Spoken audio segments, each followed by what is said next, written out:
दोस्तों नमस्कार। आप सभी का एक बार फिर से स्वागत करता हूं आपके अपने प्रिय वास्तु के चैनल वास्तुश्री में।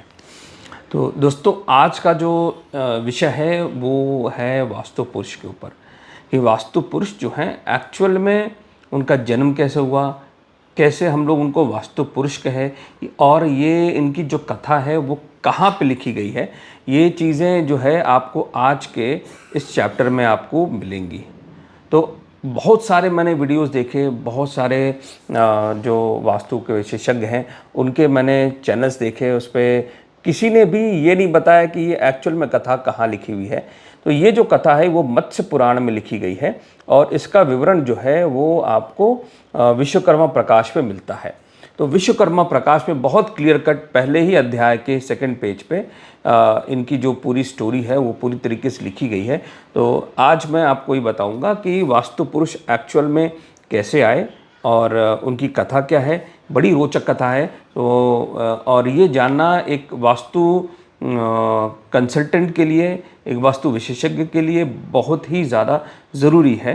तो आप लोग आज का ये चैप्टर देखिए और मुझे उम्मीद है कि आपको आज का एपिसोड बड़ा पसंद आएगा।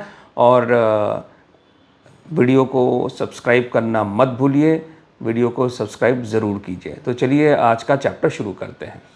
तो चलिए दोस्तों, वास्तु पुरुष देवता की कथा सुनते हैं कि वास्तु पुरुष देवता आखिर इस संसार में कैसे आए, उनका जो जन्म था वो कैसे हुआ। इसका जो बड़ा अच्छा उल्लेख जो है श्री विश्वकर्मा प्रकाश जी में पुस्तक में किया गया है, विश्वकर्मा प्रकाश ग्रंथ में दिया गया है। मैंने बहुत सारे जो वास्तु विशेषज्ञ हैं उनके यूट्यूब पे मैंने देखा और उन्होंने कथा ऑलमोस्ट सेम बताई है, लेकिन कुछ कुछ लोगों ने बड़ी कथाओं में जो है उनकी त्रुटियां थी, उन्होंने काफ़ी कुछ चेंजेस कर दिए थे। और लेकिन किसी ने ये नहीं बताया कि कथा कहाँ लिखी हुई है। तो ये जो कथा है श्री विश्वकर्मा प्रकाश में जो प्रथम अध्याय है उसमें ही लिखा गया है कि वास्तु पुरुष देवता कहाँ से आए, कैसे आए, उनका वास्तु पुरुष देवता कैसे, वास्तु पुरुष कैसे नाम पड़ा। तो ये बड़ा अच्छा उल्लेख किया गया है। तो देखिए चलिए, ये मैं जो है वास्तु श्री विश्वकर्मा प्रकाश जो है मैंने यहाँ पे ओपन की है और इसका जो प्रथम अध्याय है इसके द्वितीय पेज पे, प्रथम अध्याय के सेकंड पेज पे लिखा हुआ है। तो मैं यहाँ पे जो संस्कृत में जो श्लोक है मैं उसको तो यहाँ नहीं पढ़ूंगा, मैं सिर्फ भावार्थ पढ़ूंगा। बड़ी रोचक कहानी है इनकी, विश्वकर्मा प्रकाश में बड़ी रोचक कहानी दी हुई है कि जो अपने वास्तु पुरुष देवता हैं वो कैसे आए। ये कहानी दो पार्ट में दी गई है, जहां तक मैं इस कहानी को दो समझा हूँ, दो कहानियां दी गई हैं।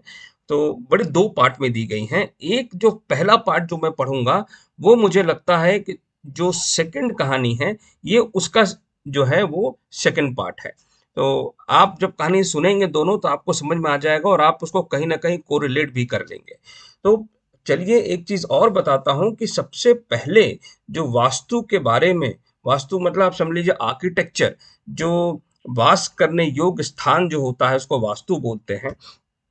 तो ऐसे आर्किटेक्चर को, ऐसे वास्तु के ज्ञान को सबसे पहले भगवान शिव के पास ये ज्ञान था क्योंकि वो परम ज्ञानी है। तो ये पहला ज्ञान जो उन्होंने दिया था पराशर जी को दिया था। पराशर मतलब पराशर ऋषि को दिया था। फिर पराशर ऋषि जी ने बृहद्रथ को पढ़ाया। किसको पढ़ाया? बृहद्रथ को। देखिए ये बहुत क्लियर यहाँ पे लिखा हुआ है, किसको पढ़ाया? यहाँ पे बृहद्रथ को पढ़ाया। ये देखिए मैं अभी आपको यहाँ पे दिखाता हूँ। ये ये देखिए, इस वास्तु पुरुष भगवान को कृपा से पराशर ने प्राप्त किया। फिर पराशर जी ने इस शास्त्र को बृहदत्त को पढ़ाया। फिर बृहदत्त ने इसे विश्वकर्मा जी को पढ़ाया। तो बृहद्रथ ने विश्वकर्मा जी को पढ़ाया और विश्वकर्मा जी ने बहुत सारे भेदों से युक्त होकर इस वास्तु शास्त्र को मनुष्य को पढ़ाया। तो वास्तु शास्त्र जो था विश्वकर्मा जी ने पूरे ब्रह्मांड में सारे मनुष्यों को हर जगह जो है उन्होंने सबको ये ज्ञान दिया। और अभी अगर आप जो देखेंगे जो 18 वास्तुशास्त्री हुए, कितने हुए? 18 वास्तुशास्त्री हुए। उन 18 वास्तुशास्त्रियों के नाम मैं आपको बताता हूं। जो जिनको वास्तु के बारे में परम ज्ञान था वो थे भृगु ऋषि, यहाँ पे देखिए बहुत क्लियर लिखा हुआ है। देखिए भृगु ऋषि, अत्रि ऋषि, वशिष्ठ ऋषि, विश्वकर्मा जी, मैं, नारद, नग्नजीत, विशालक्ष, पुरंदर मतलब इंद्र देवता, ब्रह्मा जी, कार्तिकेय जी, नंदीश्वर जी, शौनक जी, गर्ग, वासुदेव मतलब भगवान श्री कृष्ण के पास भी जो वास्तु का बहुत बड़ा ज्ञान था, अनिरुद्ध तथा शुक्र देवता और बृहस्पति देवता, ये इन लोगों के पास, ये 18 लोग हैं जिनके पास वास्तु शास्त्र का संपूर्ण ज्ञान था। और इस वास्तु शास्त्र को मत्स्य रूपी भगवान ने संक्षेप में उपदेशित किया था।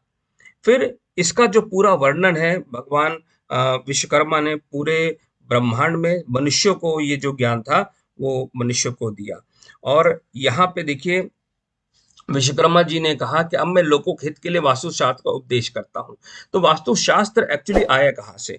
तो देखिए ये वास्तुशास्त्र जो था, अब वास्तु पुरुष देवता आए कहाँ से, इसका बड़ा अच्छा जो विवरण है ये देखिए ये यहाँ पे दिया हुआ है। उन्होंने कहानी क्या बताई?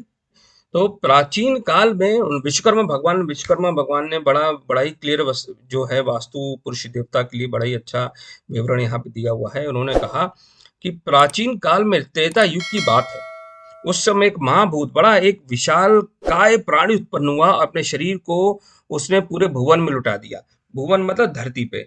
अब ये देखते ही जो ब्रह्मा जी थे, ब्रह्मा जी कह रहे हैं जो देवी देवता थे, इंद्र थे, वो बड़े भयभीत हो गए और वो भागते भागते ब्रह्मा जी के पास पहुंचे।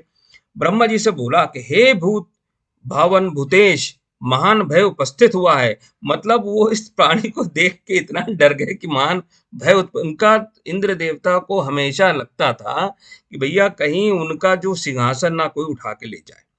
तो ब्रह्मा जी से उन्होंने बोला, तो ब्रह्मा जी ने बोला भाई आप लोग बड़े ताकतवर हैं, आप लोग चाहिए उस महाबली को उठा के पटक दीजिए और चित्त करके लिटा दीजिए और उसके ऊपर जाके बैठ जाइए।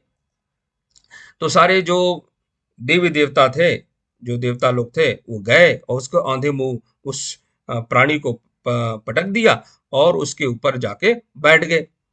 ठीक है। तो इस वास्तु पुरुष को यहाँ पे बड़ा क्लियर देखिए कब, अच्छा बड़ा क्लियर कट दिया हुआ है, तिथि दी हुई है कब किस समय वास्तु पुरुष का जन्म हुआ। इस वास्तु पुरुष को भाद्र मास के कृष्ण पक्ष की तृतीया तिथि को दिन शनिवार, कृतिका नक्षत्र, व्यतिपात योग तथा भद्रा में ब्रह्मा जी ने उत्पन्न किया था। देखिए ब्रह्मा जी जो हैं सभी सभी चीज के रचयिता है। इस संसार में पृथ्वी पे जो भी चीज नई आ रही है उनके सब के जो है रचयिता ब्रह्मा जी हैं। तो ये जो वास्तु पुरुष है इसका जन्म हुआ था कुलिका वेला में जन्म हुआ था। तो उसने चिल्लाते हुए ब्रह्मा जी से कहा, वास्तु पुरुष ने कहा हे जगत कर्ता, आपने इस संपूर्ण चराचर जगत को रचा है तथा मुझे भी रचा है, फिर ये देवता मुझे मिलकर क्यों प्रताड़ित किया? भाई उसने बोला वास्तु पुरुष ने कि मुझे क्यों प्रताड़ित किया जा रहा है, ये देवता मैंने देवताओं का क्या बिगाड़ा है? सही बात है, उन्होंने कुछ तो बिगाड़े नहीं, देवताओं का क्या बिगाड़ा है, मुझे क्यों प्रताड़ित कर रहे हैं? ठीक है। तो आगे देखिए लिखा हुआ है यहाँ पे क्लियर कट, तब ब्रह्मा जी ने प्रीति पूर्वक उस वास्तु पुरुष को वरदान दिया। तब ब्रह्मा जी ने उस वास्तु पुरुष को वरदान दिया और कहा कि भाई जब भी ग्राम का निर्माण होगा, नगर निर्माण होगा, बस्ती निर्माण होगा, किला बनाते समय अथवा भवन बनाते समय, कहीं प्याऊ बनाते समय, जलाशय बनाते समय, उद्यान आदि के निर्माण से पूर्व जो तुम्हारी पूजा नहीं करेंगे उनकी निर्धन रह के मृत्यु होगी तथा पग पग पर उन्हें विघ्न बाधाएं आएंगी। इन अवसरों पर जो वास्तु पूजा नहीं करेगा वह हे वास्तु पुरुष तुम्हारा आहार बन जाएगा। तो भाई वो जो वास्तु पुरुष था तो उसके भाई उनको कुछ ना कुछ चाहिए था खाने के लिए, भूख लगती है। तो उन्होंने ये सारी चीजें बताई कि जो भी पूजा होगी उस पूजा में जो भी हम हवन में डालेंगे वो सब आपको ही लगने वाला है और जो लोग ऐसा नहीं करेंगे वो आपका आहार बनेंगे। ठीक है। तो ऐसा कहकर ब्रह्मवेताओं में श्रेष्ठ ब्रह्मा जी बोले। तो उन्होंने क्या बोला, अच्छा इसमें भी बड़ा क्लियर कट है कि कब कब वास्तु पुरुष की पूजा या वास्तु शांति पूजा कब कब करनी चाहिए, बड़ा क्लियर दिया हुआ है। घर की नींव लगाते समय, गृह प्रवेश में, ग्रह के मुख्य द्वार के निर्माण में तथा तीनों प्रकार के प्रवेश, नूतन गृह प्रवेश, जीर्ण गृह प्रवेश तथा या तो प्रांत गृह प्रवेश में, प्रतिवर्ष यज्ञ आदि में, पुत्र जन्म के अवसर पर, यज्ञोपवीत में, विवाह में, महोत्सव में, जीर्णोद्धार में विशेष रूप से वास्तु शांति या वास्तु पूजा करनी चाहिए। तो आप ये समझ लीजिए कि वास्तु पुरुष की पूजा या वास्तु शांति पूजा ऑलमोस्ट हर समय की जाती है। जब भी विवाह होता है, महोत्सव होता है, ग्रह का निर्माण होता है, सिर्फ सिर्फ घर बनाने में वास्तु शांति की पूजा नहीं होती है। ये बात बड़ा क्लियर कट इन्होंने यहाँ दिया हुआ है कि कोई भी विवाह में, महोत्सव में, कोई भी इस तरीके का जो चीजें होती हैं, उसमें वास्तु शांति, वास्तु पूजा जो है वो हमेशा करानी चाहिए। और यहाँ पे ये भी बहुत क्लियर लिखा हुआ है कि कब वास्तु जो है आपके घर का, कैसे पता चलेगा कि घर का वास्तु खराब है, इसके लिए भी बड़ा अच्छा विवरण यहाँ दिया हुआ है। तो इस बात को आप लोग नोट कर लीजिए, क्योंकि ये चीजें जल्दी बताई नहीं जाती हैं, तो ये नोट कर लीजिए। और ये विश्वकर्मा प्रकाश में यहाँ देखिए बहुत क्लियर कट लिखा हुआ है, ये मैं आपको यहाँ दिखाता हूँ। यदि घर पर आकाशीय बिजली गिर जाए, घर टूट फूट जाए, दूषित हो जाए, सर्पों यानी सांप की अधिकता होने पर, जहां सांप बहुत ज्यादा हो, चांडाल के घर में प्रवेश करने पर, जहां पे उल्लू रहने लगे, 7 दिन तक लगातार कौओं का बसेरा हो, क्रो जो होते हैं कौवे, कौवे का बसेरा होने लगे घर के अंदर, घर में रात्रि में अगर पालतू पशु जैसे गाय भैंस अगर वो आवाज आदि शब्द करने लगे, मतलब आवाज करने लगे, सियार के बोलने की आवाज, बिल्ली के बोलने की आवाज अगर रात्रि में हो रही है, हाथी या घोड़े जोर जोर से रात्रि में निनाद करने लगे। अब भाई अब तो लोगों के घर में हाथी घोड़े तो होते नहीं है, ठीक है, लेकिन अगर कहीं इस तरीके जिसके पास हैं तो, और रात में अगर वो आवाज कर रहे हैं तो बड़ा अशुभ माना जाता है। घर में स्त्रियों का नृत्य कलह, अगर घर में स्त्रियां नृत्य कलह कर रही हैं, लड़ाई झगड़ा मतलब चीख पुकार मचा हुआ है, घर में कबूतरों के, देखिए घर में यहाँ पे बड़ा क्लियर है, लोग हमारे अपने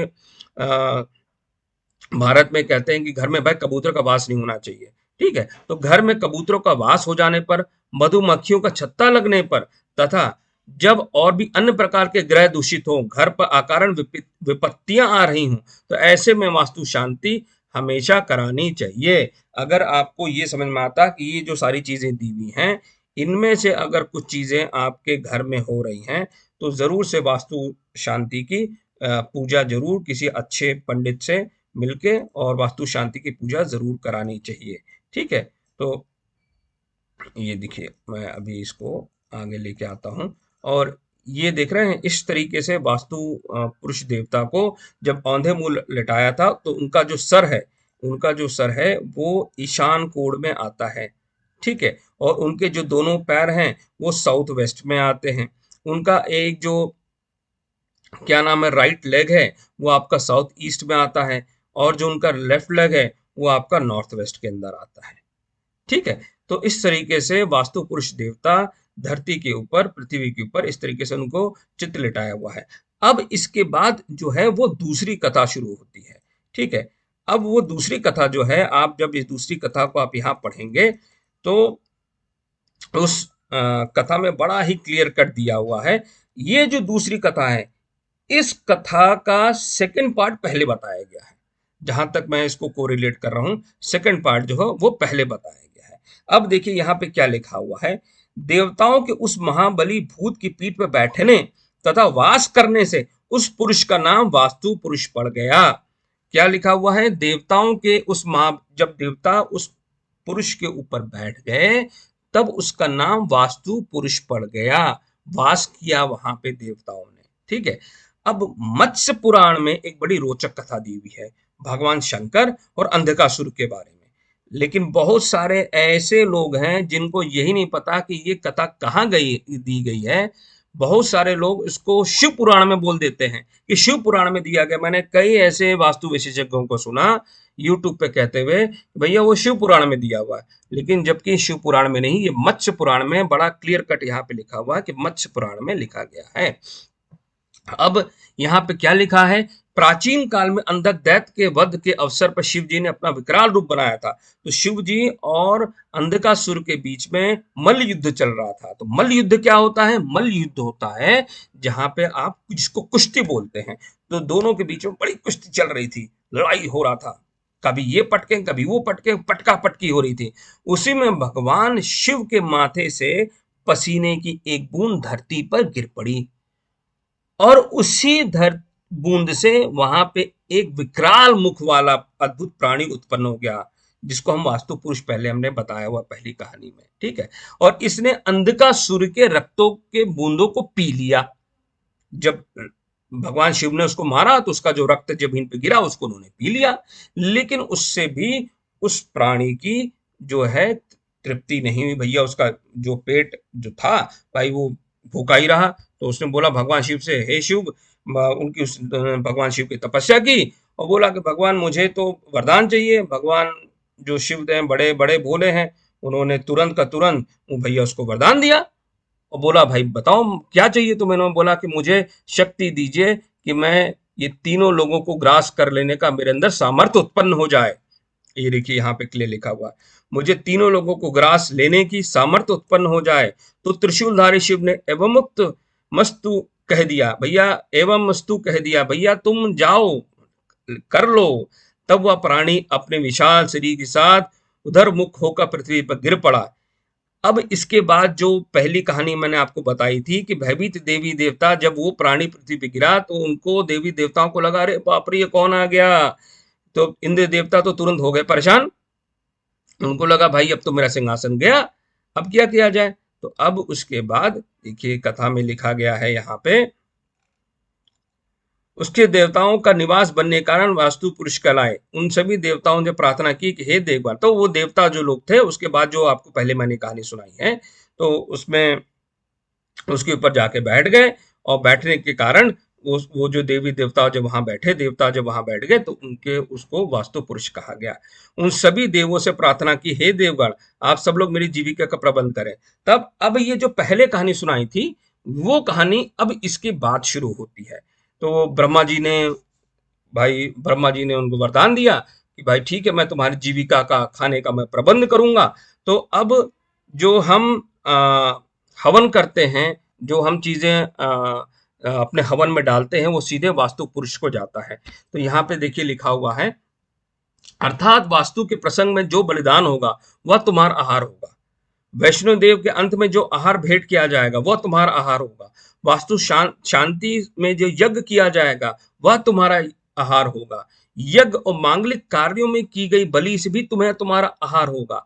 अज्ञान से या ज्ञान से जो वास्तु पूजा नहीं करेंगे वो भी तुम्हारा आहार होंगे। देवताओं के इस प्रकार वरदान देने पर वह प्रसन्नता पूर्वक वास्तु पुरुष बन गया और उसकी पीठ पर मनुष्य तथा देव लोगों का निवास करने लगे और तभी से संसार में वास्तु शांति एवं वास्तु यज्ञ का प्रचलन हो गया। तो दोस्तों ये जो कथा है बहुत अच्छे तरीके से विश्वकर्मा प्रकाश में दी हुई है। तो मुझे बड़ा अच्छा लगा ये कथा पढ़ के और मुझे उम्मीद है आपको भी बड़ा अच्छा लगा ये कथा सुन के कि वास्तु पुरुष देवता कैसे आए। और यहाँ पे बड़ी रोचक देखिए ये सब जो कहानियां हैं, यहाँ पे एक बड़ी चीज दी हुई कि जब उनका पसीना, शिव जी का पसीना धरती पे गिरा और धरती पे गिरने से एक वास्तु पुरुष जो थे एक महाभूत की उत्पत्ति हुई। तो बड़ा लोगों का भी ये समझ आ गया पसीने से कैसे उत्पत्ति होगी। तो चलिए मैं आपको बताता हूँ जो मेन चीज होती है किसी के भी बनने के लिए, वो होती है इसका डीएनए। तो मैं आपको ये भी दिखा देता हूँ भाई, यहाँ पे सर्च करके देखिए चैट जीपीटी में आपको मैं यहाँ पे सर्च करके मैं आपको दिखाता हूँ कि पसीने के अंदर जो है वो डीएनए प्रेजेंट होता है। और ये देखिए बहुत clear cut, yes DNA can be found in sweat albeit in much smaller quantities compared to other body fluids like blood or saliva. Sweat contains skin cells that may contain DNA. यानी कि clear cut है कि DNA जो होता है sweat में भी, पसीने में भी प्रेजेंट होता है। और डीएनए ही मेन चीज होती है किसी भी सेल्स या बनने को या प्राणी बनने को, जो है लिविंग ऑर्गेनिजम्स के लिए डीएनए ही मेन होता है। तो इसका मतलब है कि जो हमारे शास्त्र जो चीजें कही गई हैं वो कहीं से भी गलत नहीं है। तो दोस्तों जो हमारा हिंदू धर्म है, जो हमारे शास्त्र हैं, जो हमारे ऋषि मुनि हैं, वो बहुत ही ज़्यादा ज्ञाता थे, ज्ञानी थे और उन्होंने जो चीज़ें लिखी हैं वो बड़ी सत्य हैं। तो उम्मीद करता हूँ दोस्तों कि आपको आज बड़ा अच्छा ज्ञान प्राप्त हुआ है। अब नेक्स्ट क्लास के लिए मैं आप लोगों को जो अपने 16 दिशाएँ हैं, मैं उनके बारे में बात करूँगा और अगर आपको कोई क्वेरी भी हो रही हो तो ज़रूर कमेंट बॉक्स में ज़रूर लिखिए और दोस्तों वीडियो बंद करने के पहले वीडियो को सब्सक्राइब करना मत भूलिए। Please subscribe the video. हैं? तो दोस्तों उम्मीद है कि आप सभी लोगों ने वीडियो को लाइक कर लिया होगा, शेयर कर लिया होगा, सब्सक्राइब तो ज़रूर कर लिया होगा। तो आज का जो चैप्टर है आपको पसंद आया होगा और नेक्स्ट चैप्टर बहुत ही इम्पोर्टेंट होने वाला है। सो उसमें मैं पूरा 16 दिशाओं के बारे में बताऊंगा, बहुत विस्तृत तौर पे बताऊंगा ताकि आपको कहीं भी कन्फ्यूजन ना रहे। और अगर आपको कोई भी कन्फ्यूजन है, कोई भी क्वेरीज़ है वास्तु के बारे में, तो ज़रूर कमेंट करके आप मुझे बताइए और मैं उस पर भी वीडियो बनाने की कोशिश करूँगा। तब तक आप अपना ख्याल रखिए। नमस्कार, जय हिंद।